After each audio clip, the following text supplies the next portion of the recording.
exciting.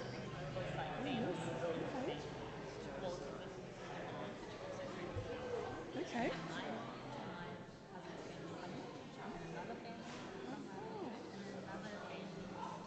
Fantastic.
Okay, well, it's nice to see you. It's quite a surprise, to be honest, to see so many of you. This sounds really, really weird, but in Scotland, we didn't really have Good Friday services. And so when I came here and was told you have one, I thought, there'll be nobody. And it's wonderful that we do this. I mean, I love the fact that the whole of Easter is a holiday, and I love the fact that I was able to drive here in 15 minutes instead of 25. But we're here to worship God. We're here to think about what the Lord has done. And can I explain what we're going to do? It's a little bit different. When we think about Easter, we're thinking about what God has done, what Christ has done. And we're thinking about Christ on the cross. And for me, what does that actually mean? If you're a Christian, we use it as a cliche all the time. And then for me, I was thinking, what did Jesus actually think on the cross? And the Bible has given us something wonderful, and that is a song, Psalm 22, which Christ quotes the beginning of, and he quotes the end of on the cross. And I think the whole of the psalm is about the emotions and the feelings of Christ on the cross. So that's what we're going to look at. And the format's a little bit different because we'll go through it and I'll talk for a wee bit, then we'll sing something, and then I'll talk again and so on. So when I talk the first bit and I finish, don't think, oh, that's good, it was a really short sermon. That's only part one, okay? So if you get disorientated thinking, hang on a minute, he usually talks longer than that. Well, yeah. So let's see how this goes. Our call to worship is very, very simple. Let us praise the name of the Lord, the maker of heaven and earth. We're going to sing the song Jerusalem, and then after that, Alan is going to lead us in prayer. Let's Jerusalem.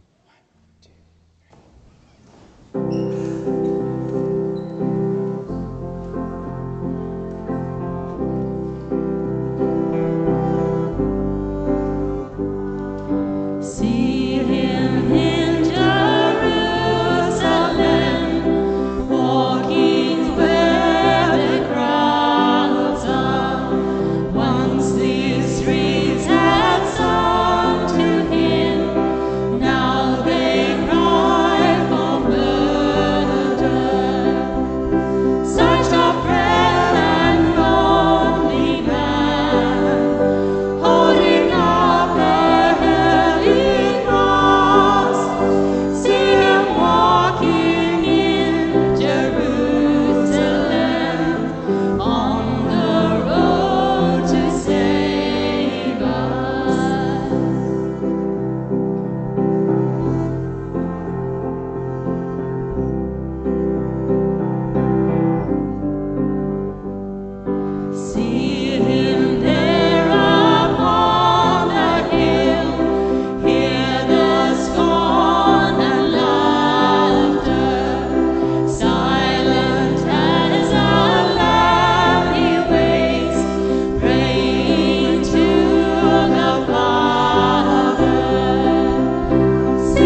Please join me in prayer. Father, we do praise you as the Creator God, who through your powerful word made everything, and it was good. Father, we know that all mankind has rebelled against you. Father, we praise you that you have provided a way for us to come back to you. And on this Good Friday, we praise you for Jesus. We thank you that he left your side in heaven, was born as a baby, lived a life perfectly obedient to you, including going to his death on a cross. Father, we praise you for your love and mercy shown in Jesus, and we thank you that he rose from the dead and now sits at your right hand in heaven ruling. And Father, we pray that we can live our lives obedient to you, serving you. Amen. Amen.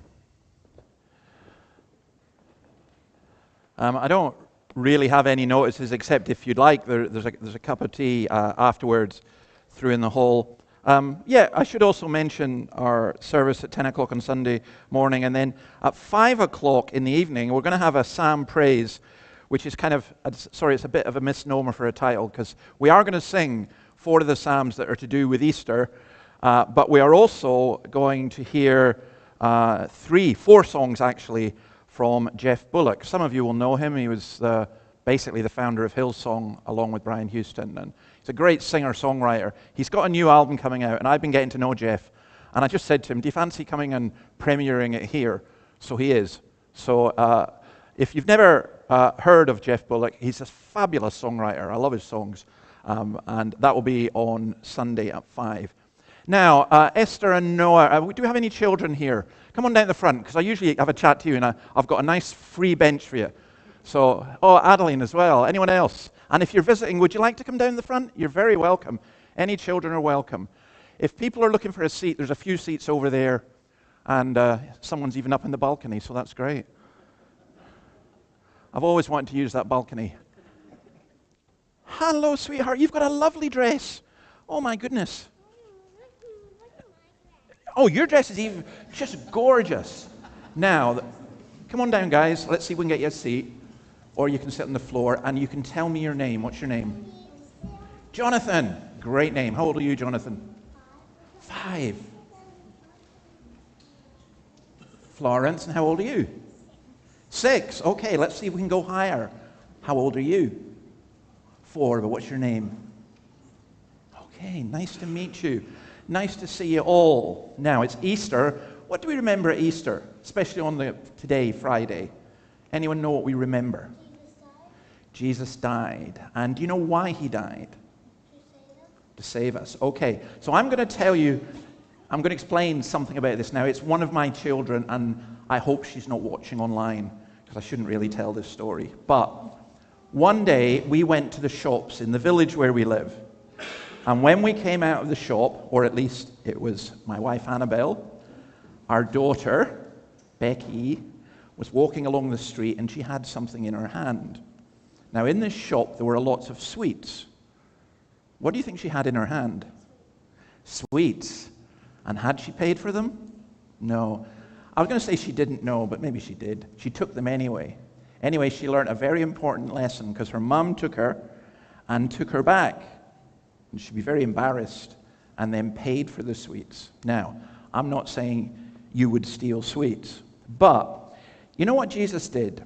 What he did was this. It's as if we stole something, and Jesus comes along and says, right, that was wrong, but come with me, and I'll pay it for you.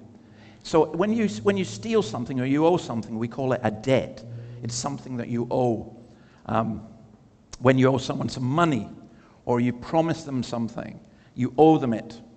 And it's really bad if you owe people something and you can't pay it back. So we do bad things, and we owe God because of that, but we can't pay it back. And it's like Jesus, when he died on the cross, what he was doing, he was saying, okay, I'll pay it for them. Now, I think at the end, are we singing Jesus Paid It All? Yeah, we are. Good. I'm glad that's the case. So we're going to sing a song at the end saying Jesus paid it all, and that's what it means. Sometimes we sing songs and we're not quite sure what they mean, but that's what it means. It means Jesus paid for all the bad things that I've ever done. So I hope you guys remember that. Really nice to see you. I shall have a chat with you at the end, okay? Let's see if you can still got your seats when you go back. Okay, let's turn to Psalm 22. And could I ask the guys at the back, is the air conditioning on? Because we could do with putting it up a wee bit, I think, maybe. Or one of them isn't. Let's do Psalm 22. And let me just read verses 1 to 10. And then just say a little bit about it. And then we'll sing part of it. So, the Psalms are the songbook of the Bible. And Jesus said that like the rest of the Old Testament, they spoke of him.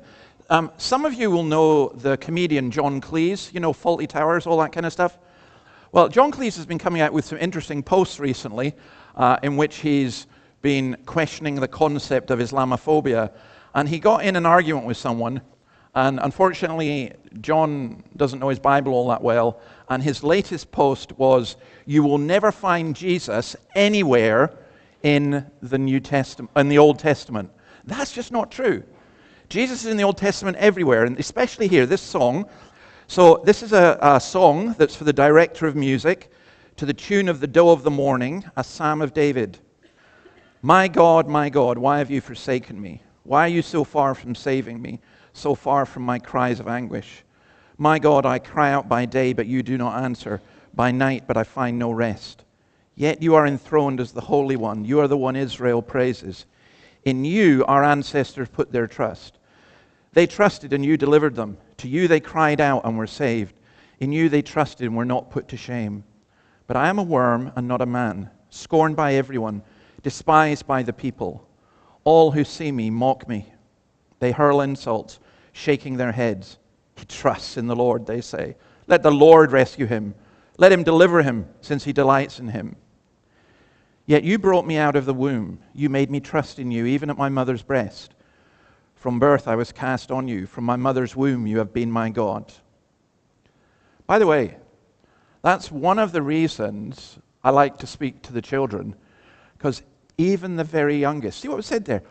Even on my mother's breast I trusted in you. Well, how do they trust? I mean, there's no conceptual concepts. They obviously can't speak.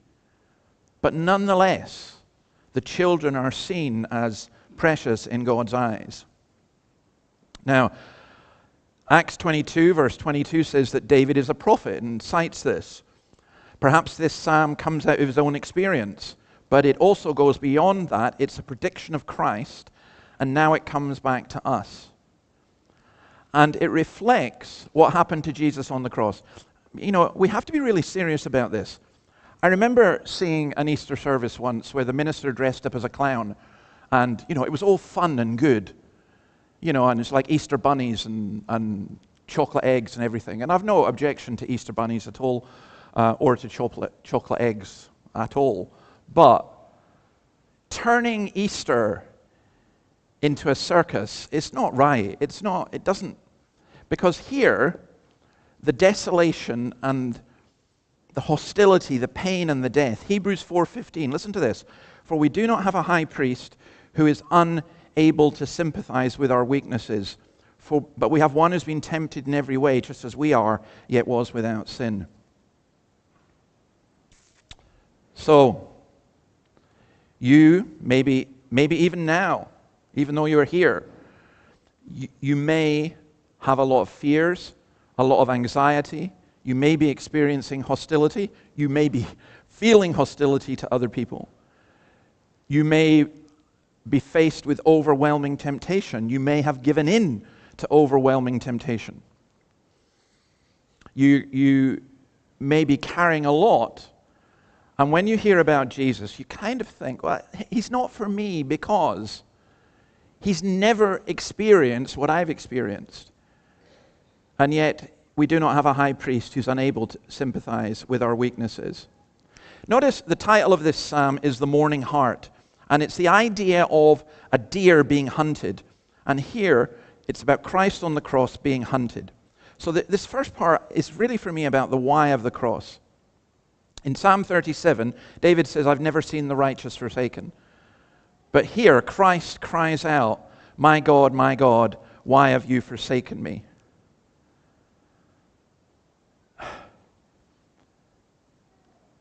Christ, the Holy Spirit came upon Christ at his baptism.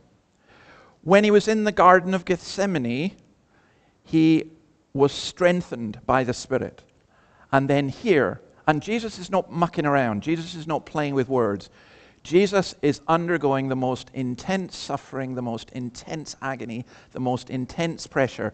And as he's there, he's crying out at this one point, "Why have you forsaken me?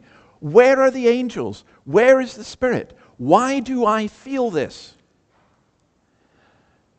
In Mel Gibson's The Passion, it's typical Mel Gibson, very bloodthirsty and so on. I found it really, really difficult to watch. In fact, I ended up with just a massive headache, because the thing that Gibson got absolutely right was his portrayal of the devil tempting Christ to despair. And it just absolutely overwhelmed me. I actually left the cinema. I was there to do a preview, and I couldn't stay to the end. But I have to be careful here. But there's some great theologian, I can't remember who it is. I'd like to say Calvin, but it probably wasn't. But it was some great theologian that I read somewhere, said this: at this point, the only point in time, the Trinity was split. Father, Son, and Spirit. Christ, at this point, was not conscious of the Father's love, and this was the only time that he was not conscious of the Father's love. So he trusted, verse 6 to 9, he trusts in the Lord, they say, but he was made an object of mockery. His experience as a child, he went to his father's house. Remember when he goes to the temple, I'm in his father's house. He had this conscious relationship, but that's now gone. Now what's here is not the why of accusation. It's not shaking a fist at God, as sometimes we do. It's not the why of impatience. It's the why of the cry of a lost child.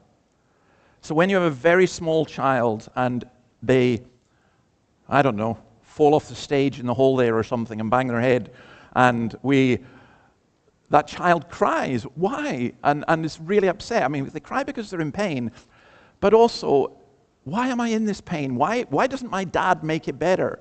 And this is that cry. It's that kind of cry. Now, yet you, O Lord, are holy. He takes comfort in that. And I just want to say about this that, look, we're going to sing about this in just a second, but the most incredible thing is, why did Jesus do this? He did this for us. There are plenty of people who don't get that because they don't think we need someone to do that for us. Nobody thinks that we're really that bad. You might want to compare yourself with the guy who just got shot because he'd shot a policeman and say, well, I've never done anything like that. No, you haven't. But every sin you commit is a dagger into the heart of God. And Christ took these sins upon him for us. And that's why we call Good Friday Good Friday. The Germans call it Schwarze Freitag, Black Friday. And actually, I quite like what they do, and the Greeks do this as well, dress in black for the day. But I understand the Good Friday thing is this: because Christ died on the cross, then that was good for us. It was the greatest darkness for him and the greatest light for us. And that's why Paul in Galatians 2:20 can say, the Son of God who loved me and gave himself for me. And I want to say something here. To some of you who are listening to this, whether you're online or whether you're here, it just sounds like a lot of mumbo jumbo.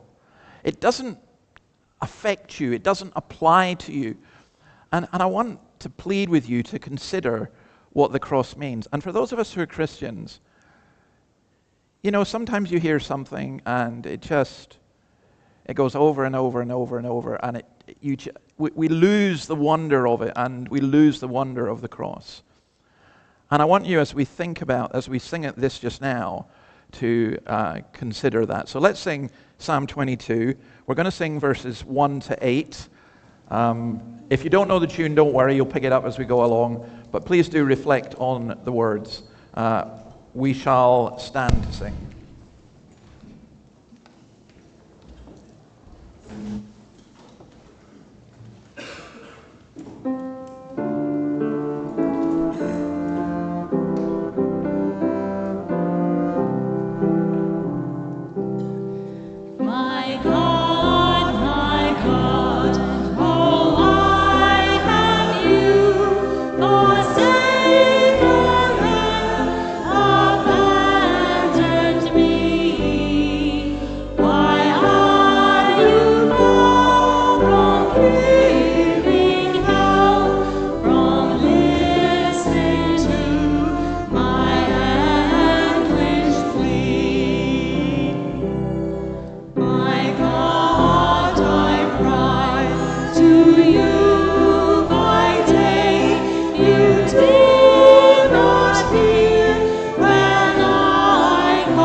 Please have a seat.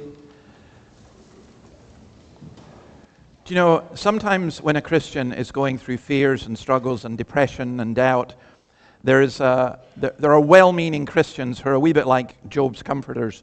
They kind of come and say, it's okay, Jesus loves you. You're fine. They say it's not good to say God has forsaken me. Well, listen, Christ said God has forsaken me. So don't despise people who are really, really struggling. Christ knows what it's like. And I would say, even if you're in the midst of the tunnel and you're struggling, and I remember saying to a friend about light at the end of the tunnel, and he said, I can't see the end of the tunnel. Yeah, you can't. But Christ did. And I'm just saying this is for the Son of God to say, I'm a worm and not a man. That's just a wild thing. Verse 11, do not be far from me, for trouble is near, and there's no one to help. Many bulls surround me, strong bulls of Bashan encircle me. Roaring lions that tear their prey open their mouths wide against me. I am poured out like water, and all my bones are out of joint. My heart has turned to wax. It has melted within me. My mouth is dried up like a potsherd, and my tongue sticks to the roof of my mouth. You lay me in the dust of death. Dogs surround me. A pack of villains encircles me. They pierce my hands and my feet. All my bones are on display. People stare and gloat over me. They divide my clothes among them and cast lots for my garment. But you, Lord, do not be far from me. You are my strength. Come quickly to help me. Deliver me from the sword, my precious life from the power of dogs. And here is the absolute darkness of the cross. The bulls of Bashan, that's an image of big, fat, well-fed, strong bulls. I grew up on a farm, and believe you me, one of the tricks we used to play on my friends was we'd invite them up to the farm and then tell them to walk across the field, and we'd remove the Beware the Bull sign. Honestly, as soon as the bulls started coming towards them, they just sprinted like mad. I'm not surprised. I mean, if you've ever been near one of these animals are massive, and they are so strong. And at times, they can be really vicious. Well, that's what Christ is saying. The same with the lions, the roaring lions at him. And there's no one to help. It seems as though it's the triumph of evil. There's help is missing. There are savage enemies. There's intense suffering. There are dogs surrounding. And remember, this is to the tune of the heart. So you've got the wee deer. This is Bambi. Right? Being encircled by the hunters. And we don't really like to hear this because evil seems triumphant. That's what verses 16 to 18 are saying. Evil seems absolutely triumphant. And that's why I do not pretend to understand or grasp the depths of verse 14. I am poured out like water, and all my bones are out of joint. My heart has turned to wax, it has melted within me. This is the problem I have with crucifixes. The cross, wear a cross if you want. I don't have any problem with that at all. My problem is with crucifixes because you cannot portray the intensity of the agony of Christ on the cross. If you were to be realistic in a crucifix, if you were to be realistic in a painting of Christ on the cross, it would not be Jesus smiling benignly down on the world. It would be someone whose bones are out of joint. It would be someone who is so in agony that there's a distortion. It would be someone who is sweating like great drops of blood. It would be someone who is crying out. It would be someone whose face is so marred, says Isaiah 53, that we could not look upon him. You would be at the cross and you would look away. You know how when you watch one of these, you watch these things like Silent Witness. I quite like Silent Witness. I don't like blood, and I don't like human bodies being cut up. So Silent Witness really isn't for me, because I spend a lot of the time going, oh no, I can't see that. This is that multiplied 1,000,000 times. You know, we talk about gazing on Christ on the cross. I don't want to. I really don't want to, because it is the most ugly scene that has ever existed in the history of the world.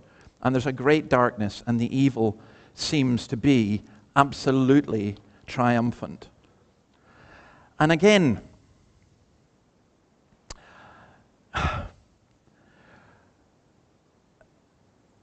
the connection in terms of having to get this and understand this, and the connection between this and you, and the connection between Jesus as an icon or Jesus as a story, and the reality of your life and where you are today, and the healing balm of Christ and the blood of Jesus cleansing us from all sin. Again, we sing these things so glibly, but to feel it, you really have to feel what Christ felt. And so we're going to sing again, Psalm 22. We're going to sing verses 14 to 20. And this is the part, as I say, the bit I just can't get. My heart has turned to wax. It has melted within me.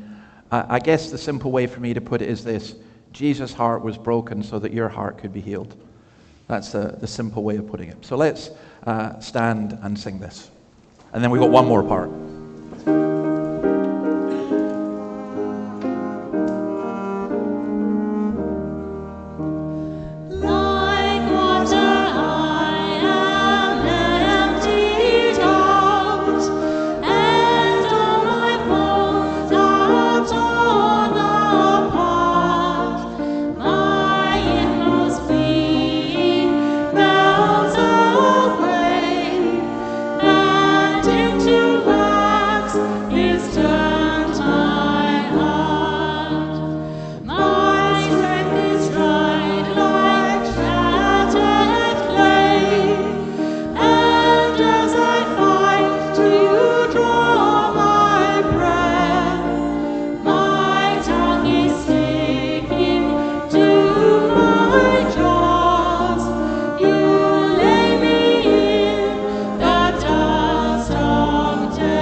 Please have a seat.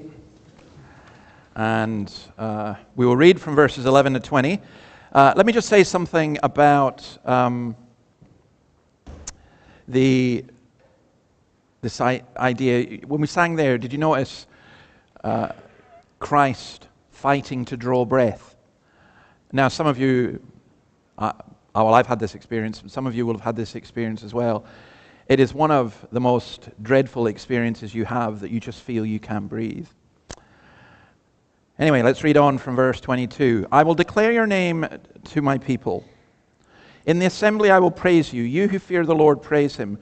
All you descendants of Jacob, honor him. Revere him, all you descendants of Israel. For he has not despised or scorned the suffering of the afflicted one. He has not hidden his face from him, but has listened to his cry for help. From you comes the theme of my praise in the great assembly. Before those who fear you, I will fulfill my vows. The poor will eat and be satisfied. Those who seek the Lord will praise him. May your hearts live forever. All the ends of the earth will remember and turn to the Lord, and all the families of the nations will bow down before him. For dominion belongs to the Lord, and he rules over the nations. All the rich of the earth will feast and worship. All who go down to the dust will kneel before him, those who cannot keep themselves alive. Posterity will serve him. Future generations will be told about the Lord. They will proclaim his righteousness, declaring to a people yet unborn, he has done it. Now, the reason for thinking Christ said this on the cross is at the end he said it's finished, which is virtually the same as he has done it. And the other reason for it is this. I notice some of you here are teenagers, and you can tell me if you've ever done this on the way out. I will absolutely, I'll give you $10. In fact, I'll guarantee, I'll give you $100 if you can do this. If you could recite all the Psalms verbatim without help, that's $100. I'm fairly confident you won't be able to. If perchance there is someone who's done this, then okay, I deserve it and you deserve it. But if you were, I would not be doing this in a synagogue in first century Jerusalem, because basically all the Jewish children would learn the Psalms all by heart. Jesus would know this by heart. And here's the interesting thing. You know, when you're going through suffering, and again, some of us have experienced this, Scripture comes to mind, things you have learned. You're a young person, you go to Sunday school or whatever, you think, well, what's the point of all this? I will guarantee you there'll come a point when you're 30 or 40 or 50 or 100 when stuff that you learned as a child will come back into your head. It really is quite extraordinary how that happens, and it does. And let me put it this way, you're so much better off having Scripture memorized than having BTS memorized or whatever memorized. Have Scripture memorized. And the Psalms are easy to memorize in the sense of if you sing them, you remember them. And that's what happened with Jesus. So I think what happened on the cross, there is a change of mood for Christ. He's on the cross for hours. At one point, he is in abject despair, but by the end, it's triumph. By the end it's done. He's done it. It's finished. And what you've got here is Jesus as the teacher and communicator. So because of the cross, the word goes out. Hebrews chapter 2, verse 12 quotes this as messianic. That is verse 22. I will declare your name to my people. In the assembly I will praise you. Because of what Jesus did on the cross, Jesus' word goes out all over the world. And if you want proof of that, here we are at the ends of the earth in Newcastle, and Jesus' word is going out. Right? Now listen. Amazingly, the Romans and the Greeks had some idea of a land they called the Great Southland. That's what Australia literally means. It's a Latin term. Australia is Latin. And they had some idea. They had an idea that there were great kingdoms in Africa. They knew about India. They knew about China. And God's word, as soon as Christ died, God's word went out all over the Mediterranean. Even as far, we know that God's word was in Scotland within 50 years, which is extraordinary. God's care for people throughout the whole earth. And Jesus is the teacher and communicator. Jesus, verse 25, he's also the worship leader. From you comes the theme of my praise in the great assembly. Before those who fear you, I will fulfill my vows. Worship is not about us. It is about Christ. It is about glorifying Christ. It is about lifting up Christ. Verse 26, I love this. The poor will eat and be satisfied. Those who will seek the Lord will praise him. May your hearts live forever. What do the poor need? People say, oh, well, we want to go help the poor, so let's have a soup kitchen. That's fine. But what the poor need is the gospel. What the sick need is the gospel. And not the kind of gospel that's all about what we get, but the kind of gospel that's the good news about Christ. In other words, we could go to any part of this city, any part, the poorest part, and say, we've got good news for you. So again, I just simply ask, why don't we? Why don't we tell people we've got good news? The question then comes into my mind, do we really believe it? Or do we think that we have to find some means of persuading people? I have seen so many times people, even people who are really hostile, when they grasp the good news, it just transforms them. Jesus feeds the poor. And then verse 27, all the ends of the earth will remember and turn to the Lord, and all the families of the nations will bow down before him. There's a song, a wonderful song, Christus Victor. And right now in politics, there are people saying, Christ is our king, and we're going to conquer the world. And I hate it. And I'll tell you why I hate it. Because they are confusing politics and military power with Christ conquering. I hate the idea of the cross being a symbol of war against people. You know, it's a shame that that has happened, because I think it undermines what is being said here. Because Christ is the Savior. He's the only one throughout the whole world. You know, all the ends of the earth, all who go down to the dust will kneel before him. He's talking there about death. And he's saying, Jesus really is king. Now, Jesus isn't king because we elect him to Parliament. And Jesus isn't king because we march on the streets. Look, get involved in politics. I think that's really important. If you want to march on the street, that's fine. But Jesus is king because you recognize what he has done for you and you live your life for him. And he is seen as king in how you live. They will proclaim his righteousness, declaring to a people yet unborn, he's done it. See, people think religion is this. If I go to church, I'm going to have to do this, this, this, this, and this. I remember a man who came to church. He'd only been in it a couple of weeks.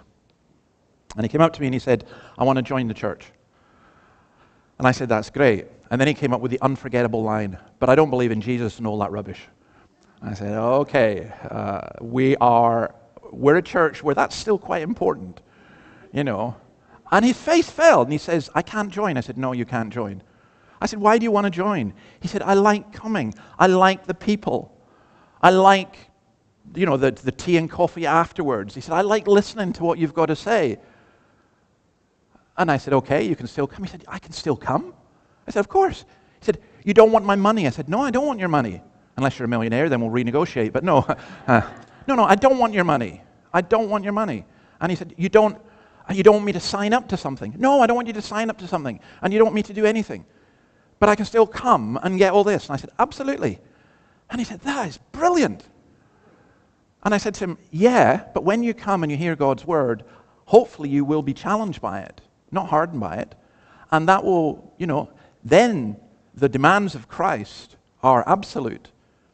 You know, this is not an easy ride, but you can come. See, I think everyone with religion, people say, right, there are people this Easter who'll be going, I'm going to go back to church because, you know, I've done some bad stuff where things aren't going that good in my life. And so what I'm going to do is I'm going to go back to church and I'll make sure I, you know, do the rosary every day, and I'll make sure that I come to, you know, Scots Presbyterian because that's the elite of the Protestants, or I want to be happy so I'll go across to Generation or the Pentecostals or whatever, you know. And people think, if I do this, then God owes me. If I do something, if I pray enough, if I read the Bible enough, if I'm nice enough to people, if I give to charity, then God owes me. I put $100 in the collection plate, God's got to give me back 1,000. That is not how this works. Because it's finished. It's done. You can't add to the works of Christ. There is nothing you can do to save yourself, but Christ has done it.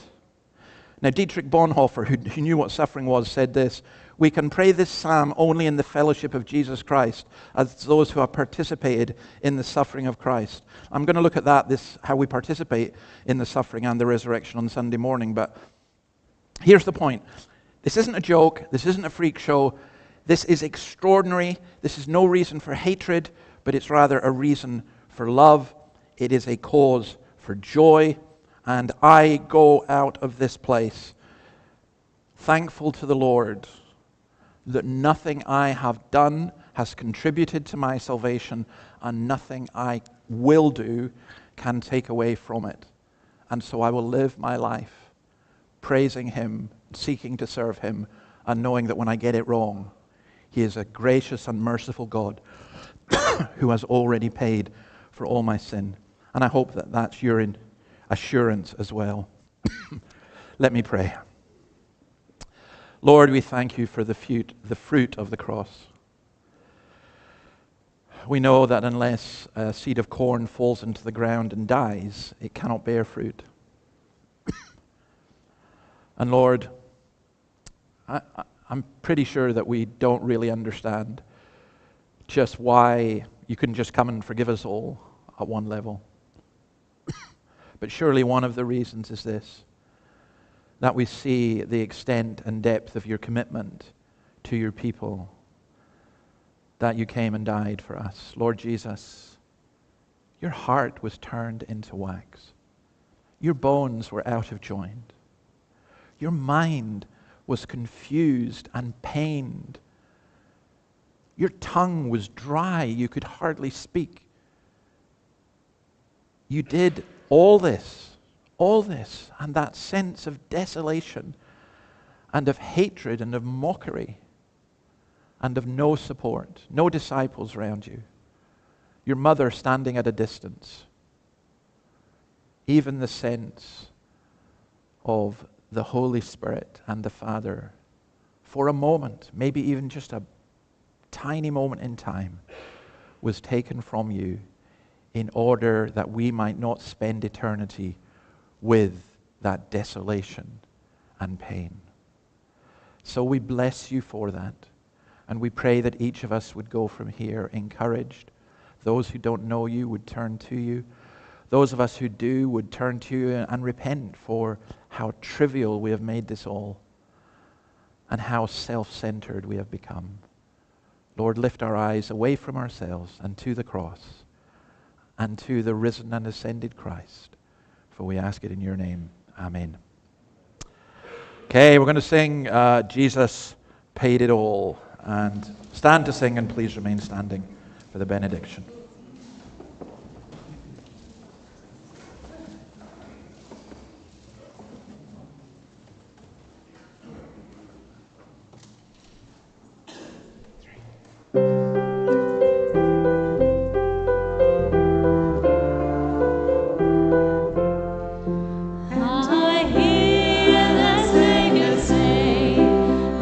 Strength indeed is small, child of weakness.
O Lord, melt the heart of stone.